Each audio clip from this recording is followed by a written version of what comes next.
Salut tout le monde, bienvenue dans notre live spécial manga du dimanche midi. Et la petite jingle qui passe, il n'y en a pas. Alors bienvenue à tous, c'est nos premiers lives du dimanche. J'aimerais ça avoir votre feedback si c'est un horaire qui vous plaît ou vous plaît pas, avant qu'on sache mois de juillet, on continue-tu les lives du dimanche ou pas. Alors bonjour Dominique, bonjour Dominique à nouveau, on s'est vu ce matin. Bonjour Alice, laissez-moi quelques secondes le temps de me brancher pour voir vos commentaires, ça sera un peu bien long. Donc notre thématique du jour, ce sont les one-shots. Donc des petites séries, pas des séries courtes, mais des séries en un seul volume qui vous présentent certaines particularités évidemment. Allô Gilbert, Samy Claude, Louis-Adrien, allô tout le monde. Alors, donnez-moi une toute petite seconde. Ça sera vraiment pas long. On y va. Fait qu'aujourd'hui, je vous parle de one shot. Donc, je vous laisse un petit peu la parole aussi. Est-ce que vous aimez les one shots? Qu'est-ce que vous connaissez comme one shot? Pourquoi est-ce que ça vous plaît ou pourquoi est-ce que ça vous plaît pas? Je sais que quand on lit des mangas, souvent on aime les séries, donc le one shot c'est quand même quelque chose d'un peu particulier parce que l'histoire n'a pas autant le temps de se développer, donc c'est une manière de raconter les histoires qui est très différente. Dites-moi un petit peu si vous aimez ça. Oups. Si vous aimez ça ou si vous aimez pas ça, puis pourquoi évidemment, parce que et puis bien évidemment j'attends vos suggestions. Moi je vais vous faire plein de suggestions de one shot qui sont vraiment intéressants à découvrir. J'attends aussi vos suggestions, savoir s'il y a des choses que vous voulez faire découvrir aux autres. Alors, donc ça y est, je vois vos commentaires, donc tout va bien, on va pouvoir commencer. Samy Claude, tu veux savoir si tu peux m'appeler après pour des questions? Ben bien sûr, évidemment, il n'y a pas de problème. Tu vas parler soit à moi, soit à David, on est tous les deux en boutique, dans tous les cas, ça marche. Gilbert, tu dis l'horaire te plaît bien. Bon bah c'est cool, merci beaucoup Gilbert pour ton retour. Pour tous les autres, n'hésitez pas à me dire si l'horaire du dimanche matin ça vous convient, du dimanche midi. Donc les one shot thématiques d'aujourd'hui, comme je le disais, c'est un peu particulier parce que je vous l'ai expliqué souvent, la manière de publier des mangas, c'est pas juste on écrit une bande dessinée, on écrit un livre puis on la publie telle quelle. C'est publié dans des mangashi, donc des magazines de prépublication. Et donc ça fait que le mode d'écriture est très différent d'une autre forme de bande dessinée. Donc les auteurs souvent vont avoir un petit peu en gros leur histoire en tête, souvent un début, une fin. Il y a aussi beaucoup d'auteurs qui avouent qu'ils ne connaissent absolument pas la fin de leur manga quand ils commencent. Ça moi je le savais pas du tout avant, puis le jour où j'ai découvert ça j'étais comme comment c'est possible. Je pensais vraiment qu'un auteur connaissait toute la fin puis tous les personnages, puis même en discutant avec Valérie Harvey la dernière fois pendant la dédicace, elle me disait moi mes personnages ils ont une vie propre, ils font des choses que j'aurais jamais pensé qu'ils allaient faire. C'est comme vraiment intéressant cette partie là de la vie d'un auteur. Et donc c'est ça, quand les auteurs de manga publient, souvent ils ont une idée en gros de ce que va être leur histoire, comme je disais, avec ou sans la fin, mais souvent ils savent pas forcément exactement comment ça va se découper, puis ils ont un nombre de pages très limité puisque les mangas sont publiés dans les magazines de prépublication, donc ils ont un nombre de pages quand même assez contraint en fait. Ils ont je pense liberté entre de 2-3 pages de loose si on veut, en plus en moins, mais il faut que leurs chapitres tiennent dans un nombre quand même contraint de pages, et ça les incite à devoir toujours chercher de la nouveauté. Donc à chaque semaine pour les auteurs de shonen ou à chaque mois pour les auteurs de seinen par exemple, ils doivent continuer leur histoire, et puis ils doivent surtout arriver à intéresser leurs lecteurs jusqu'au bout, parce qu'ils savent que si d'une semaine sur l'autre ou d'un mois sur l'autre les lecteurs décrochent, eux au final il n'y aura jamais de manga papier qui va être publié. Donc c'est super important qu'ils recherchent beaucoup de nouveautés, et en cela ils pratiquent un truc qu'on appelle en japonais le hiki. Le hiki, c'est cette manière de terminer un chapitre d'une manière vraiment comme un cliffhanger si vous voulez, mais au lieu d'être une fin de livre ou d'une fin de tome, c'est une fin de chapitre tout simplement qu'on attend jusqu'à la semaine suivante. Et il y a des auteurs qui sont plus ou moins spécialisés pour faire ça. Et donc, ben, le sujet d'aujourd'hui, justement, c'est que ces techniques-là n'existent pas en one-shot. Donc c'est une manière vraiment particulière de raconter les histoires qu'on retrouve pas dans les autres mangas. C'est ça que je trouve quand même assez intéressant. Donc je vais vous présenter quelques one-shots, des trucs anciens, des trucs plus récents. Je vais vous présenter tous les derniers one-shots qui viennent de sortir. Et puis aussi par rapport aux genres, vous montrer qu'il y a des genres où c'est plus facile et donc plus répandu d'avoir du one-shot. Donc je repasse avant de commencer ça par vos commentaires. Allô Nicolas, merci d'être là. Victoria, tu nous dis, de temps en temps tu achètes des one-shots et surtout du yaoi ou du yuri. C'est vrai qu'en yaoi, le format one-shot est très très répandu effectivement.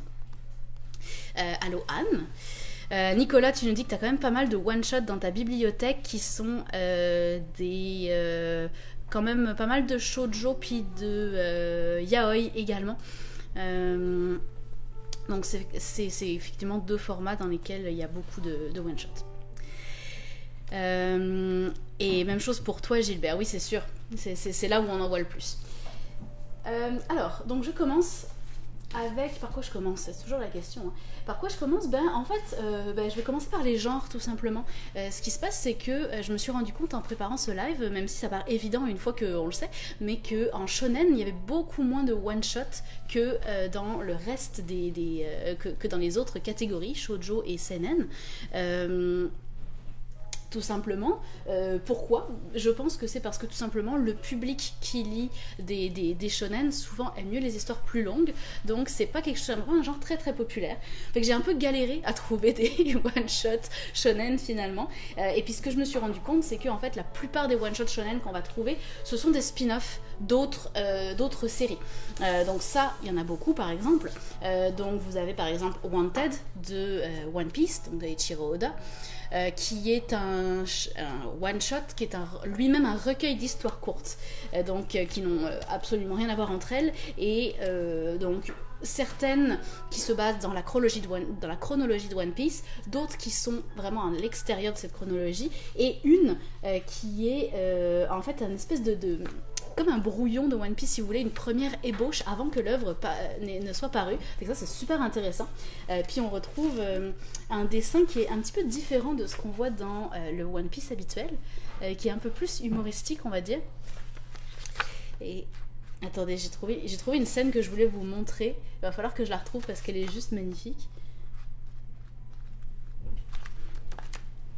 C'est celle-là, voilà. Elle est pas mal cool, celle-là. Double page assez sympathique. Donc là c'est encore particulier parce que c'est plusieurs one-shots dans un one-shot, donc des histoires vraiment très très courtes sous la forme de nouvelles. Louis-Adrien, tu nous demandes s'il y a des déceptions one-shot. Je vais vous laisser la parole sur ce coup-là. De mon côté, les déceptions qui peuvent arriver sur les one-shots, ça va être que, en fait, c'est tellement bon qu'on en veut plus. Ça m'est arrivé 2-3 fois où tu te dis, ok, mais en fait, il aurait vraiment, vraiment fallu que l'auteur développe plus son histoire, puis c'est vraiment dommage de s'arrêter là. Fait que ça, c'est souvent le cas. Ou alors, à l'inverse, de se dire, le format one-shot ne convenait pas parce que l'auteur a pas eu le temps de développer son histoire, puis ça donne une histoire qui a pas vraiment de consistance. Donc pour moi, c'est un peu les deux déceptions qui peuvent arriver lors des one-shots. Ce que je trouve intéressant par contre, c'est que c'est une histoire qui est finie de bout en bout. Souvent dans les shonen, quand un shonen fonctionne bien, un éditeur va pousser l'auteur à allonger sa série pour faire des ventes sur plus longtemps évidemment, parce qu'il y a un côté quand même commercial là-dedans, surtout en shonen. Et donc on a une histoire qui peut éventuellement perdre de sa consistance. Donc au moins sur le one-shot, on est sûr que c'est une histoire qui a été pensée de bout en bout. Mais des fois c'est bien fait, puis des fois c'est pas bien fait. Dans les autres spin-offs de grandes séries, vous avez évidemment Fairy Tail. Alors là, il y en a toute une tripotée de spin-offs, mais le one-shot que j'ai retenu, c'est Zero. Zero, en fait, c'est les origines de la guilde de Fairy Tail. Donc, on retrouve Mavi, qui est la toute première guilde. Donc là, pour le coup, on est vraiment sur du Fairy Tail tout craché au niveau des dessins, hein, ça c'est clair, c'est indéniable. Ça a été scénarisé et dessiné par Hiro Mashima lui-même. C'est sorti il y a quelques... Puis une petite scène sympathique.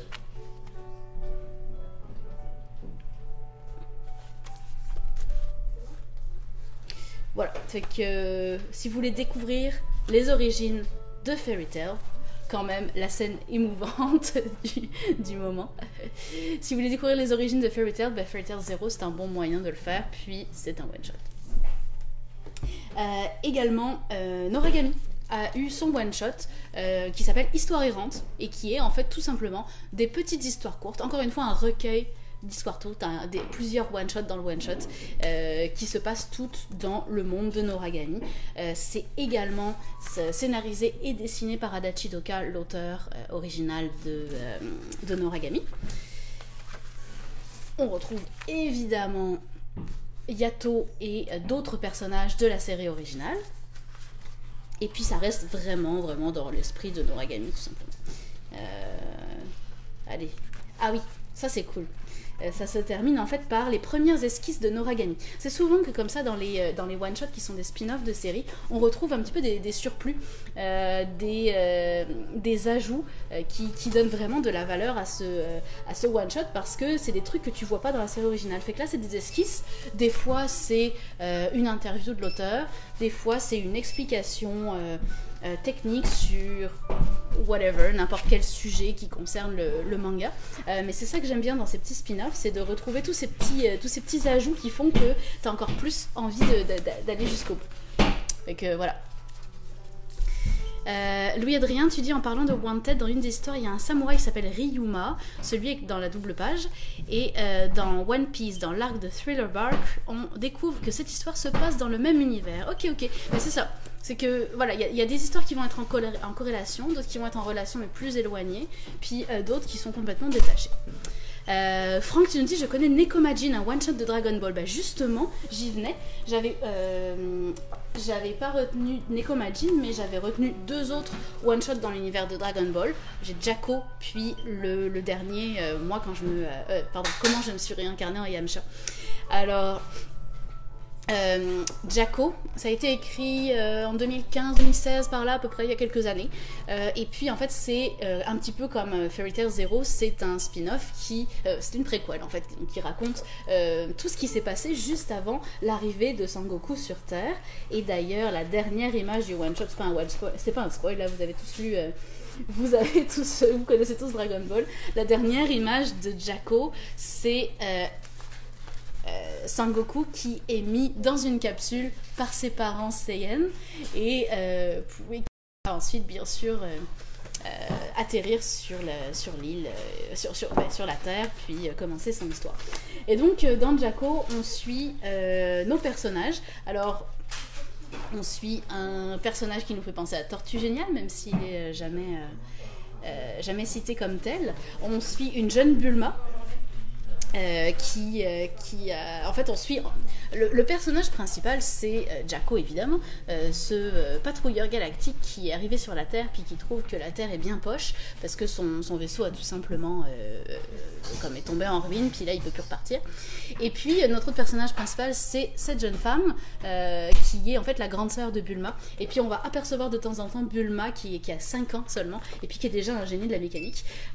C'est vraiment cool Jaco parce qu'on retrouve vraiment toute l'essence de tout ce qui était Dragon Ball à ses débuts. Fait que vraiment le même type d'humour, un peu potache, mais qui nous fait toujours rire.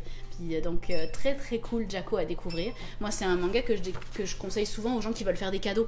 Je sais pas trop ce que la personne aime, mais je sais qu'elle a adoré Dragon Ball. Bon bah tu sais, Jaco c'est comme le truc parfait parce que tu vas retrouver ce que tu aimais dans Dragon Ball. Et puis l'autre c'est comment je me suis réincarnée en Yamcha. Alors ça c'est beaucoup plus récent, c'est sorti l'année dernière. Puis, alors c'est un one-shot humoristique pour lequel, alors là, pour le coup, je rejoins la question de Louis-Adrien tantôt, j'en aurais voulu plus, franchement, ça aurait pu être un peu plus développé, mais c'était bien quand même. C'était quand même une bonne longueur, mais en fait, c'est tellement humoristique et tellement addictif que tu as juste envie d'en avoir plus, tout en te disant, ok, mais je sais que si c'était plus long, peut-être ça aurait pas été aussi bon. Comment je me suis réincarnée en Yamcha, c'est un one-shot humoristique qui se base sur l'espèce de vague de isekai qu'on connaît depuis quelques années. Donc ça raconte l'histoire d'un gars qui est un petit peu otaku sur les bords et qui va du jour au lendemain se retrouver plongé dans le monde de Dragon Ball en la personne de Yamcha. Donc évidemment le personnage le moins fort de tout Dragon Ball. Fait que là il est comme désespéré de s'être retrouvé en Yamcha. Tu sais, ça aurait pu être n'importe quel personnage super classe, mais non, c'est Yamcha. Par contre, ce qui est cool, c'est que lui il a toujours été amoureux secrètement de Bulma. Et donc, comme il connaît toute l'histoire, puis tous les personnages, puis tout l'univers de Dragon Ball par cœur, il se dit, ben je pourrais peut-être faire en sorte d'influencer sur l'histoire pour que Bulma finisse avec moi plutôt que de finir avec Vegeta. Et donc c'est la mission qu'il va se donner, et par ça il se dit bon ben pour ça il faut que je devienne fort, donc il va faire en sorte que Yamcha devienne le personnage le plus puissant de Dragon Ball. Donc c'est vraiment un one shot super humoristique. Où je me suis éclatée. La seule chose que j'ai regretté, c'est que comme on insiste beaucoup sur le côté humoristique, toutes les scènes de combat qu'on revoit, toutes les scènes de combat mythiques de Dragon Ball, elles sont toutes squeezées. On les passe. Fait que on voit qu'il commence son combat, puis là la scène d'après il a juste terminé son combat parce que tout le monde sait comment ça s'est terminé. On connaît tous les combats de Dragon Ball, mais ça fait que on ne revoit aucun de ces combats mythiques qu'on aimait dans Dragon Ball, et ça j'ai trouvé ça un petit peu dommage. C'est ça, tu vois Cell qui arrive, puis finalement il est reparti aussi vite qu'il est arrivé. C'est un petit peu ça. Donc le côté humoristique est super bien, le côté action vraiment moins bien, et c'est pour ça que je me suis dit que si on avait eu un 2 ou 3 volumes, peut-être qu'on aurait pu avoir un petit peu plus d'action et qu'on aurait retrouvé cette côté combat qui m'a manqué.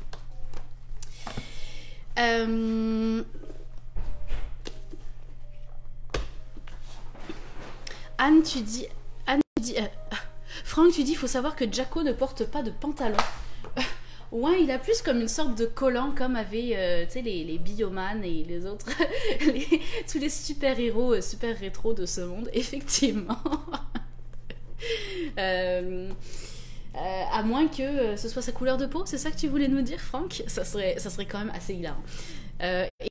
Il dit la plus courte série de type seinen, c'est 2 tomes, La Confrérie des Lions Blancs. Oui, effectivement, c'était une série très très courte, plutôt historique et action, on va dire. Mais je vous ai trouvé quelques seinen. Des seinen, il y en a beaucoup en one shot en fait. Louis-Adrien, tu nous dis Boichi a fait une multitude de one-shot avant Sunken Rock. Effectivement, il a fait Hotel, qui est introuvable actuellement. Il a fait Space Chef César. Il a fait effectivement pas mal de shonen. Franck, tu nous dis non, il est complètement nu. Donc c'est sa peau qui est... C'est quand même excellent, j'avais pas catché ça. C'est bien, ce truc quand même très drôle. Donc sinon, pour ce qui est des one-shot shonen, donc comme je disais, il y en a pas tant que ça finalement, c'est quand même souvent des séries, il y a des séries courtes, mais il y a pas tellement de séries de one-shot. Donc ce que je vous ai trouvé, on revient sur Akira Toriyama, qui a fait plusieurs one-shots après Dragon Ball, dont ces deux-là, l'apprenti mangaka puis Kowa, qui sont comme mes 2 préférés. Pour la petite anecdote, en fait, ce qui s'est passé, c'est que Akira Toriyama est un des seuls mangaka qui a un contrat d'exclusivité avec sa maison d'édition. C'est des choses qui ne se font plus, mais à l'époque, ça se faisait de temps en temps. Et donc, il a dû beaucoup, toute sa vie, tout le long de la durée publication de Dragon Ball, il a dû se plier aux exigences de son éditeur, puis comme il avait un contrat d'exclusivité comme à vie, il pouvait rien faire, il était complètement bloqué. C'est le genre de truc que tu signes quand t'as pas encore de succès, puis tu vas à tout prix y arriver, puis une fois que t'as du succès, tu te dis j'aurais jamais dû faire ça, je suis vraiment dans le trouble. Et donc il a un petit peu subi ça, et la publication de Dragon Ball pour Akira Toriyama a quand même été assez une souffrance, je dirais. Donc ça l'a un petit peu dégoûté du monde du manga, et c'est pour ça qu'il s'est retiré, puis qu'après on a un peu moins entendu parler de lui. Il a continué à dessiner, mais il n'a fait que des one-shots ou des séries très très courtes, parce que justement il était dégoûté des séries longues, il était plus capable. Donc il a fait l'apprenti mangaka, qui est pas vraiment une histoire, mais qui est en fait ses conseils pour devenir un mangaka. Alors pour tous ceux qui sont intéressés à devenir mangaka, c'est évidemment intéressant, mais pour tous ceux qui aiment parce qu'il y a quand même beaucoup d'explications techniques, hein, vous le voyez ici sur le format, le matériel, les trames, comment ça s'utilise, comment les... voilà, petite référence à Albator juste ici. C'est quand même technique, mais c'est raconté à la Akira Toriyama, donc avec beaucoup d'humour. Donc même si vous n'avez pas pour objectif dans votre vie de devenir mangaka, je pense que c'est quand même une lecture, si vous aimez le style d'humour de Toriyama, qui va vous faire plaisir. Donc voilà, plein de... Hop, Mais c'est quand même vraiment technique. Puis vous avez toujours en fait ce qui revient à chaque page ou presque pour nous présenter, c'est comme notre professeur qui nous accompagne. Fait que c'est très très cool l'apprenti mangaka. Puis l'autre que j'adore, c'est Kowa. Alors là, pour le coup, ça se passe complètement dans un autre univers. Hein. Je vous ai dit c'est de Toriyama, mais ça n'a aucun lien avec Dragon Ball. Kowa, ça se passe dans un monde où les humains et les monstres vivent ensemble, en paix. Mais il y a quand même un petit peu de méfiance. Puis c'est un petit peu comme, c'est plus comme du racisme que comme de la méfiance, je dirais. Et donc tout le monde, tous les enfants vont à l'école ensemble, quelle que soit leur race, qu'ils soient humains ou qu'ils soient monstres, et même quelle que soit leur race de monstres. Alors il y a des fantômes, des vampires, des ogres, il y a tout ce que vous voulez. Et notre héros est un bébé vampire, un enfant vampire, et il a toute une gang d'amis avec lui qui sont tous des monstres ou des humains de types différents, on va dire. Puis un jour, il va décider de partir à l'aventure, de quitter son village afin de retrouver un sorcier qui détient une formule magique sur laquelle il aimerait mettre la main. Donc on est sur une trame assez simpliste, mais c'est tellement bien fait, c'est tellement hilarant, avec des personnages qui ont tous un caractère vraiment intéressant, très très attachant, que vraiment c'est complètement addictif comme manga. Puis voilà, donc c'est un petit one shot, c'est une lecture quand même assez légère. Fait que ça, c'était Kowa de Akira Toriyama. Ariane, tu nous dis l'apprenti mangaka plutôt drôle et beaucoup de fanservice.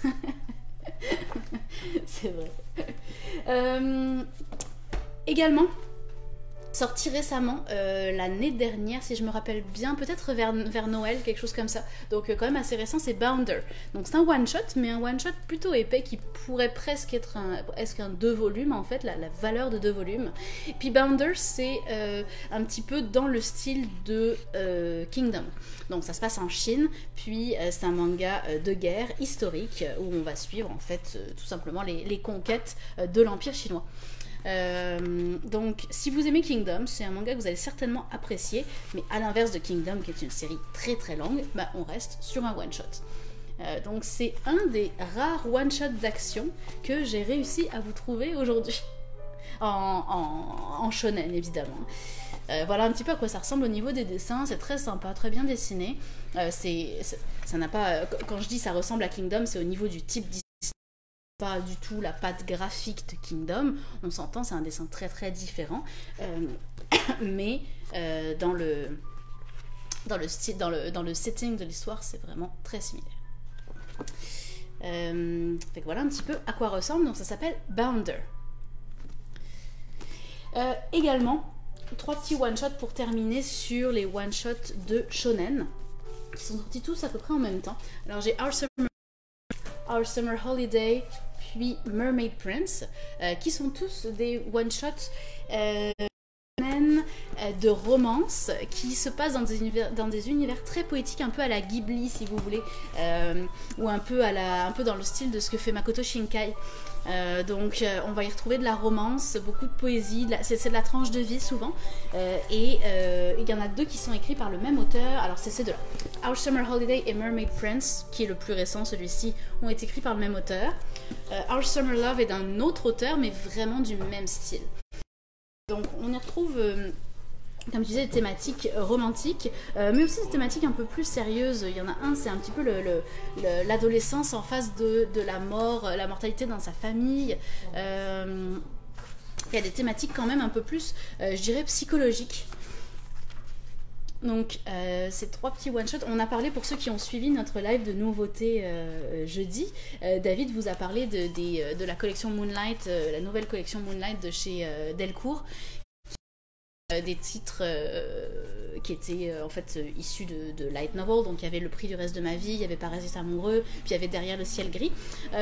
Si vous avez aimé les descriptions de ces mangas, vous allez certainement aimer Our Summer Holiday ou Our Summer Love ou Mermaid Prince, parce que c'est un peu l'histoire où on est un peu, ça nous fait réfléchir, en même temps c'est très émouvant et en même temps c'est assez feel good aussi.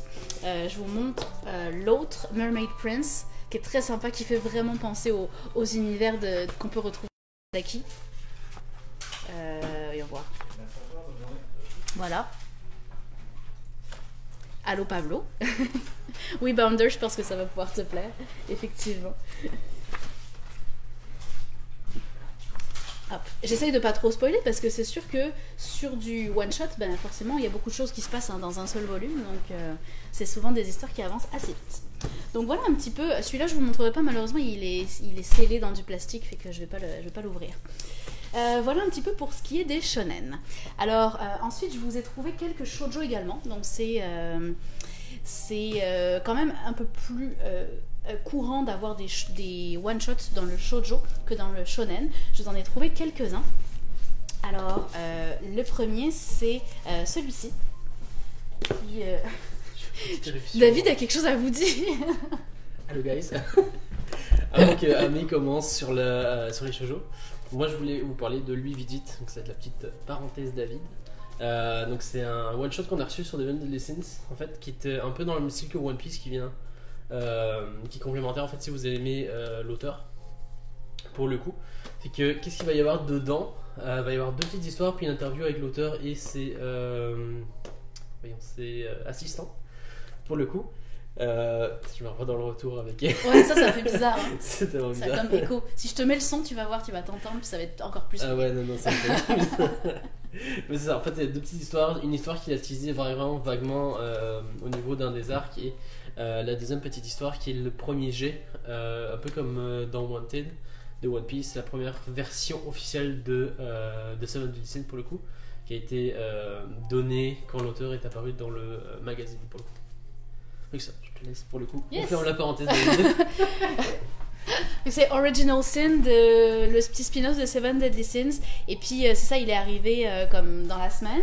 Puis moi j'avais pas eu le temps de le lire, fait que je l'avais pas mis dans ma liste. Puis là David m'a dit tu vas parler d'Original Sin. Puis là j'étais comme je peux pas, je l'ai pas lu. Puis il me fait bah, moi je vais en parler. Parce que là c'est Seven Deadly Sins, tu peux pas ne pas en parler. Oui je sais David. Alors je reviens donc sur les shoujo. Shoujo, le premier que je vous ai sorti, c'est les Short Love Stories. Alors c'est un peu particulier, c'est des histoires courtes dans des one-shots qui sont eux-mêmes suivis en série. C'est comme vraiment bizarre. En fait, c'est une initiative de chez Kana qui a voulu mettre en avant des auteurs de shoujo qui étaient spécialisés dans les histoires courtes. Fait qu'ici, vous avez Karuo Shina qui est l'auteur de Sawako. Ici vous avez une autre auteure, c'est Haruko qui est l'auteur, si je me rappelle bien, de Mon Histoire, qui est un shoujo humoristique qui est un peu moins connu mais que moi j'adore. Et en fait les Short Love Stories, donc ce sont toujours des histoires courtes. Il y avait aussi Yo Sakisaka qui est l'auteur de Blue Spring Ride, de Straw Badge, de Love Be Love, Live Be Left, donc grand auteur aussi. C'est elle qui avait commencé cette série là. Puis en fait donc c'est des petites histoires courtes, toujours très très romantiques, vraiment axées 100% sur les sentiments, et qui avaient été écrites soit dans le passé, soit des trucs plus récents. Et en fait chaque volume va en fait condenser ensemble plusieurs histoires courtes de cette même auteure de shoujo. Et donc pourquoi je dis que c'est spécial, c'est que c'est des one-shots dans un one-shot, c'est un recueil d'histoires courtes, et ensuite comme vous le constaterez, il y a des numéros, donc c'est présenté comme des séries, mais en fait chaque volume met à l'honneur une auteure différente. Donc ça c'est très très cool. Donc ça voilà, ça c'est celui de Shina, l'auteur de Sawako. Puis mon préféré c'est celui de Yo Sakisaka, mais je l'ai vendu malheureusement, je ne pourrais pas vous le montrer. Et puis celui-ci, celui de l'auteur de Mon Histoire. Donc plein de petites histoires qui peuvent être, comme j'ai dit, vraiment axées 100% sur les sentiments, mais souvent drôles, souvent émouvantes, etc. Et qu'on est vraiment dans du shoujo. Pour ceux qui aiment ce genre, vous allez forcément aimer ça, c'est très très mignon. Et puis on voit un petit peu la différence entre les différents auteurs quand on passe d'un volume à l'autre. Donc très cool pour cela. J'ai ensuite sorti Le Secret de l'amitié, souvent à la Saint-Valentin. Alors oui c'est ça, c'est les éditions Akata qui font ça. À la Saint-Valentin ils nous sortent un one-shot shoujo. C'est un petit peu une tradition chez les éditions Akata, et celui-là c'était celui de l'année 2019. Je pensais que c'était de cette année, mais en fait c'est pas possible, il y a eu le Covid, ça marchait pas. C'est sûr que comme c'est sorti pour la Saint-Valentin en France, ben nous ça nous parvient un petit peu après, ça nous parvient plus au printemps.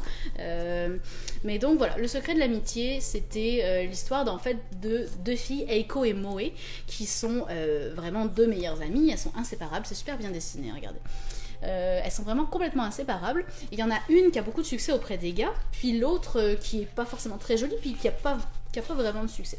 Mais ce qui va se passer, c'est qu'elles sont tellement liées toutes les deux que celle qui a beaucoup de succès a toujours refusé de sortir avec des gars s'ils n'acceptaient pas de devenir aussi amie avec sa meilleure amie Eiko. Et donc c'est de plus en plus gênant pour Eiko de voir que son amie se contraint à pas sortir avec des gars qui lui plaisent alors que juste pour la protéger elle.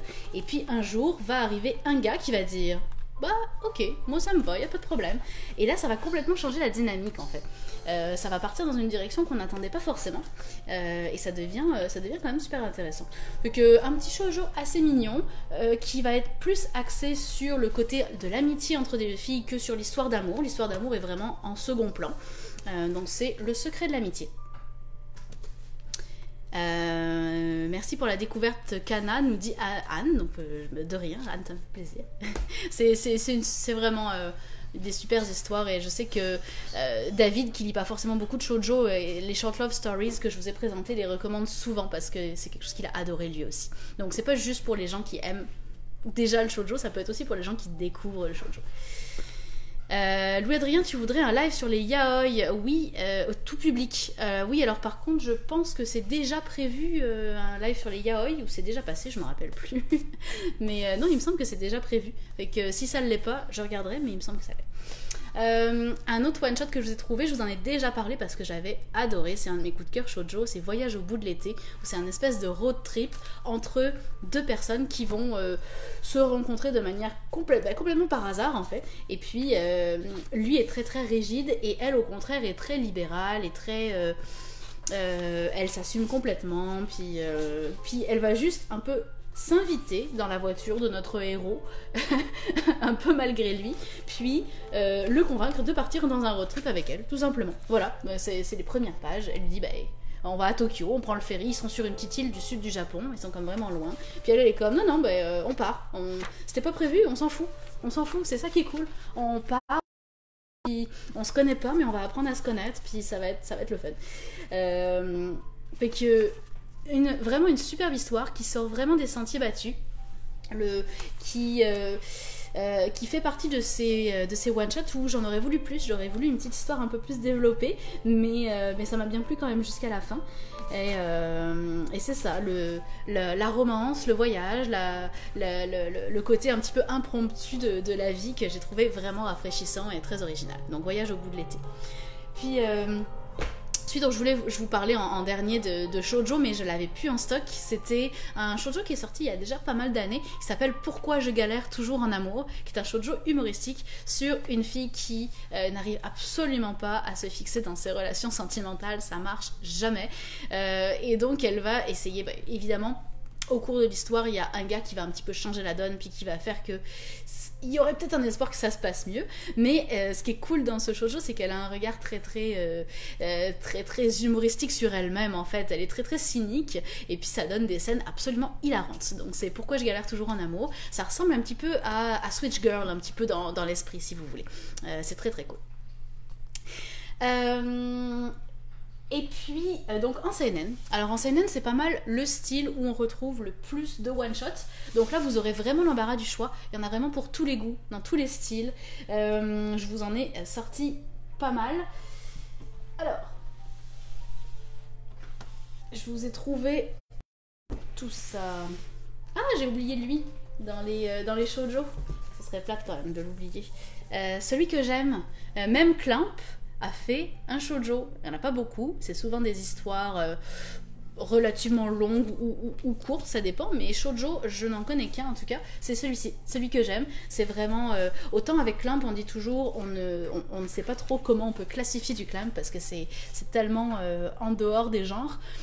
Autant celui-ci est quand même très orienté shoujo. Alors, on retrouve bien le dessin de Clamp qu'on aime tous. Oups, petit bug sur mon ordi, ça va aller. Voilà. Et puis, je vais vous montrer autre chose juste après. En fait, c'est un recueil d'histoires courtes aussi. Et puis, vous avez des petites interventions des auteurs pour expliquer des choses sur leurs histoires ou la manière dont elles se sont prises pour dessiner, etc. Voilà. Donc ça c'est celui que j'aime de Clamp, puis ça n'existe plus, ce serait très vieux, vous pourrez pas le trouver mais je l'ai disponible en lecture à la boutique. Alors seinen, je reviens.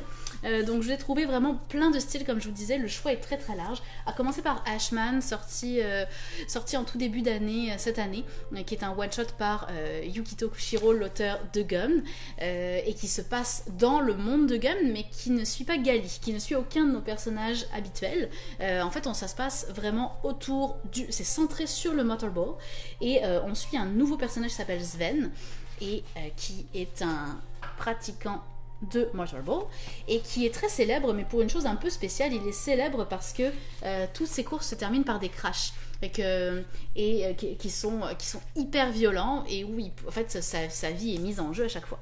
Ce qui est cool dans Ashman, c'est le style de dessin. Vous allez voir que le style de dessin est très très différent de ce qu'on retrouve habituellement dans Gum, même dans Last Order. On est vraiment sur un style avec des aplats de noir et de blanc. Et ça donne un style un petit peu à la Frank Miller, l'auteur de Sin City. Vous voyez que je trouve ça intéressant parce que l'auteur a réussi à vraiment changer son style de dessin du tout au tout. Alors ça a été écrit en plus, c'est pas quelque chose de récent ou quoi que ce soit, ça a été écrit juste après le tome 9 de Gum et juste avant le début de Last Order.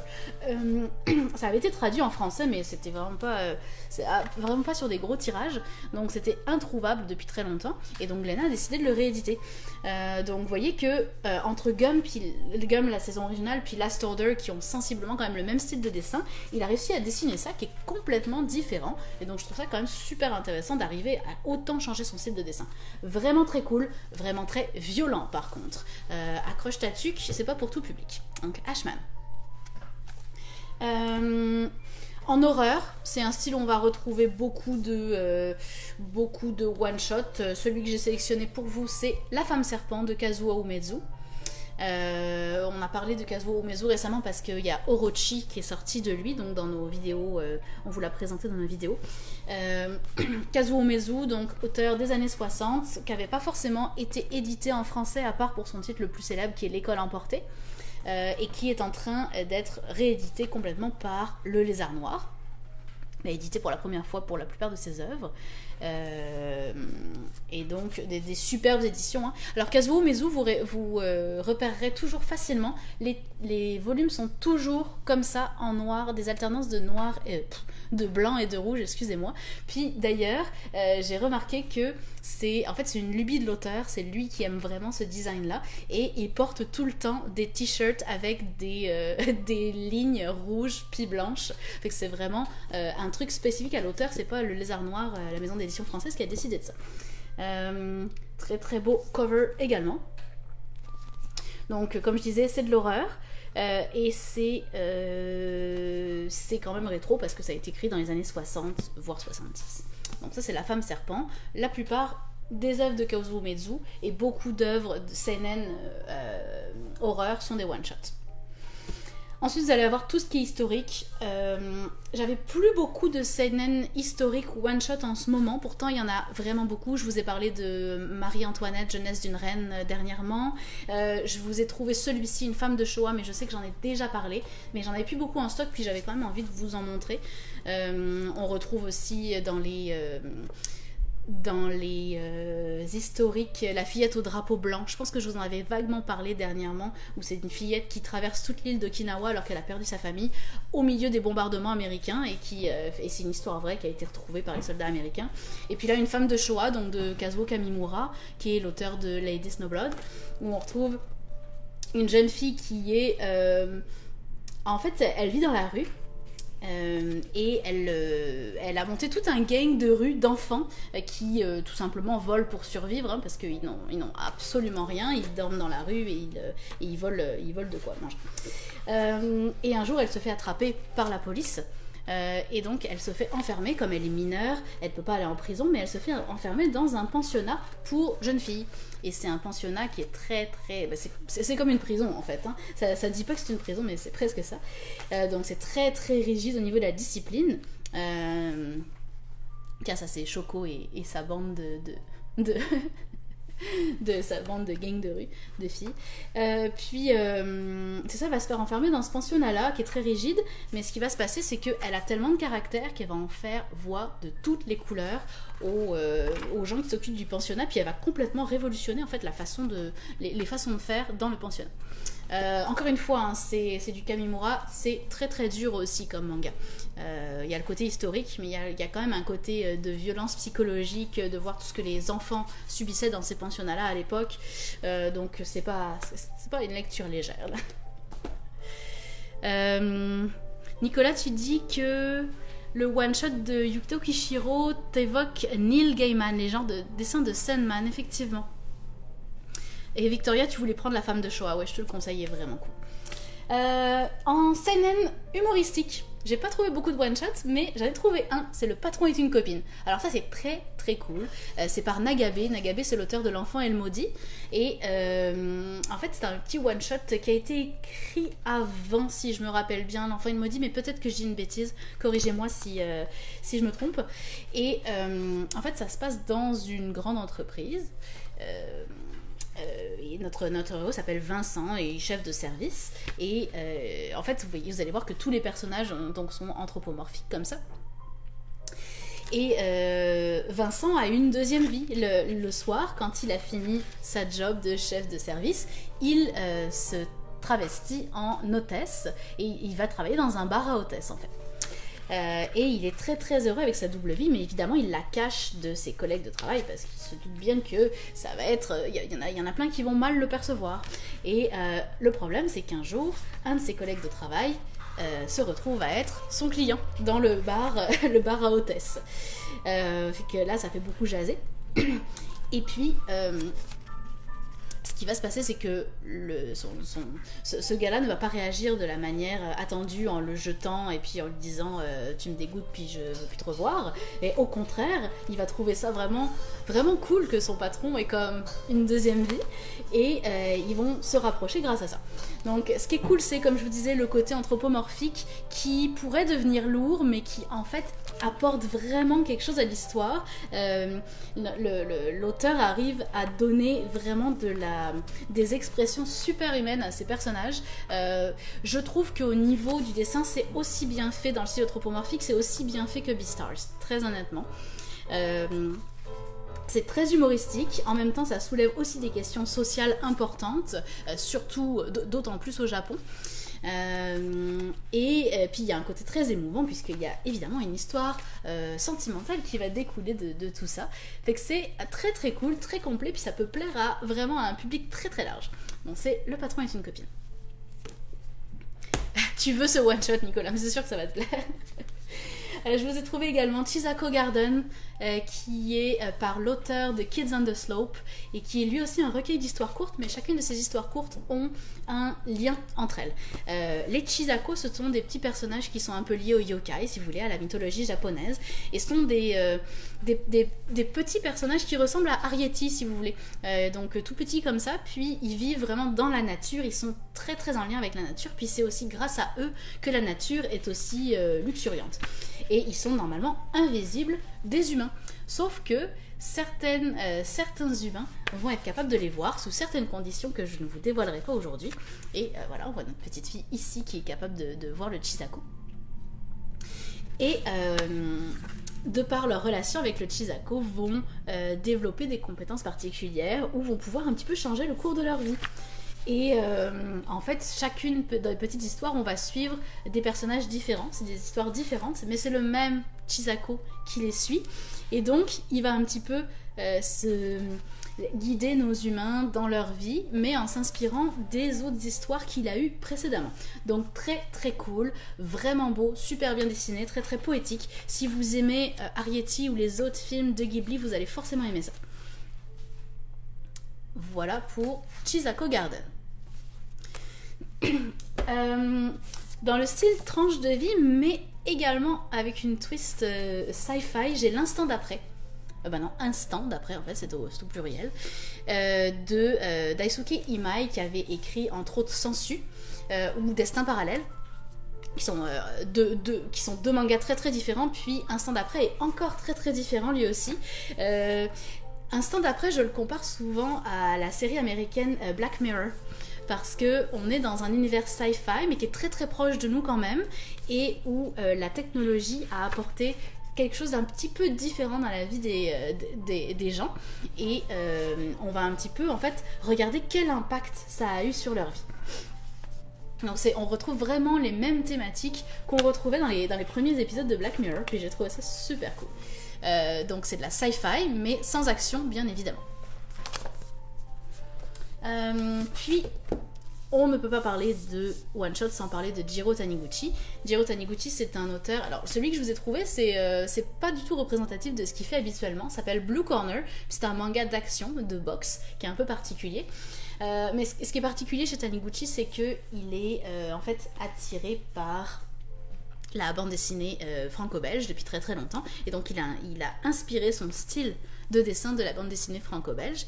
Et on le sait tous, la bande dessinée franco-belge, c'est souvent des one-shots en fait. Il y a aussi des séries, mais il y a beaucoup plus de one-shots que dans le manga. Et donc, c'est ça qui fait que Jiro Taniguchi est très très enclin à faire des one-shots, donc la plupart de ses œuvres le sont. Pour ceux qui connaîtraient déjà l'auteur, vous allez avoir de la difficulté à retrouver son style dans Blue Corner, parce que vous voyez, c'est très très différent. C'est une œuvre de jeunesse, il n'avait pas encore trouvé véritablement son style, même si évidemment on connaît la façon de dessiner les yeux, les visages, etc. Et en fait, c'est très très cool Blue Corner, parce que ça raconte l'histoire d'un combattant extraordinaire, mais qui perd toujours ses combats, et on va découvrir rapidement que avant chaque combat, il se saoule parce qu'il a peur. Et on ne sait pas vraiment de quoi il a peur. Et on va un peu en fait rentrer dans la psychologie de notre personnage principal. Donc, si on aime la boxe, c'est très cool parce qu'on est vraiment dans l'ambiance vraiment des combats de boxe.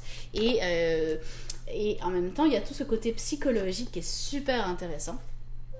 Tout ça écrit par Taniguchi. Donc très très cool également.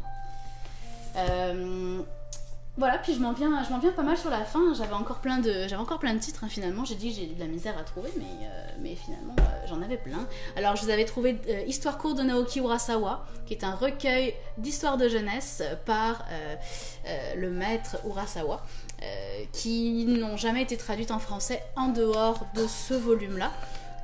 Qui est a priori encore disponible. Il y a eu des moments où il n'était plus disponible, des moments où il l'était. Je pense qu'en ce moment il l'est.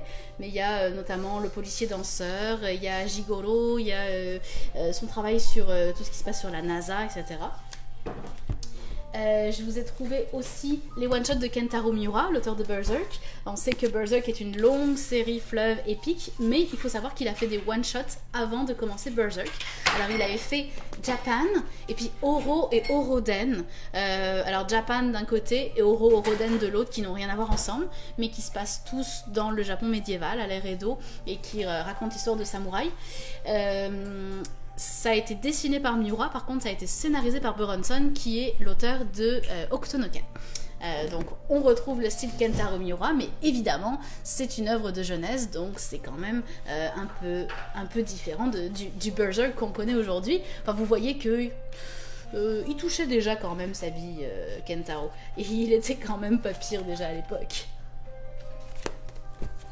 Je vous avais trouvé aussi Hideout, qui est encore une œuvre de jeunesse, hein, c'est souvent le cas dans les one-shots, de Kakizaki, qui est l'auteur de Rainbow, de Green Blood, de Bestiarius, donc qui est un one-shot d'horreur, thriller, un petit peu vraiment angoisse, qui raconte l'histoire d'un couple qui va se perdre dans la forêt et qui va être capturé par des êtres qui n'ont plus grand-chose d'humain. Ça fait un peu penser à Silent Hill, dans le style oups. Et alors il est très vieux, puis j'ai une page déchirée. Il fait partie de la bibliothèque de lecture, celui-là il n'existe plus. Donc celui-là c'est Hideout, si vous aimez les trucs d'angoisse, vraiment très très bon. J'adore Kakizaki, son style de dessin est malade mental. Ah, j'ai encore ma page déchirée qui tombe, c'est terrible.